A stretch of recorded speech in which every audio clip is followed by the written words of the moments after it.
Ok. Kasi yelo yo ibati ko ngone ya. Ngaya kufi.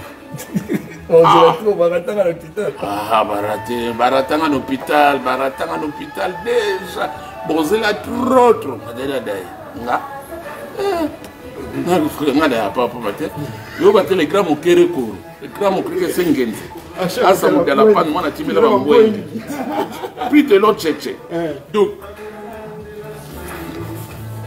Donc, naza vi mobima na ali, na vi mabele faut que ça vi mobima na ali, ngane na ya mokile, vi mobima na ali. Oh, 99 ans. Ok. C'est ça quoi, c'est ça. On va pour ça. Ah, ma rêve. Mutu ebe mbo bozana ngwana bokundi kututi. Bolela na mwana no Filippo akufia bola na nanu ye. So bokundi wana simane botale batu mususu menga oye bemena Philippe elia na ka très respecté na respecter batu trop wana oya kufia mkolo akufia ya plus ça mundele akufi et puis ça mobali ya Kolomboko do matanga na ina ne panzani te bino bo changa lisula kufa non jamais bino bo loba bino mtu tininga na kufa boyebisa bango po même ça ngam quand même. Il faut tout respecter l'IWA pour respecter mon oui.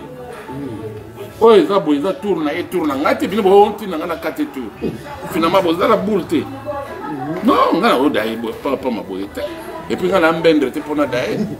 Na mbendrete. Yo mwa batu ba kufa ba corona. Ngana mbendrete pona kufa. Non. Ah. Na respecter l'IWA. Monta kufi Philippe. Donc bino bozo tsasu ngana kufa. Po rena yeba ke ngana kati Philippe tour. Mais finalement bino bozo banka bozo loba. Jamais. Nana bino ngana prêtre. Dale nga dio ça me dérapante moi timile bambwengi. Esprit de l'autre church. Yeah. Vego Gandhi. Etage à Souka.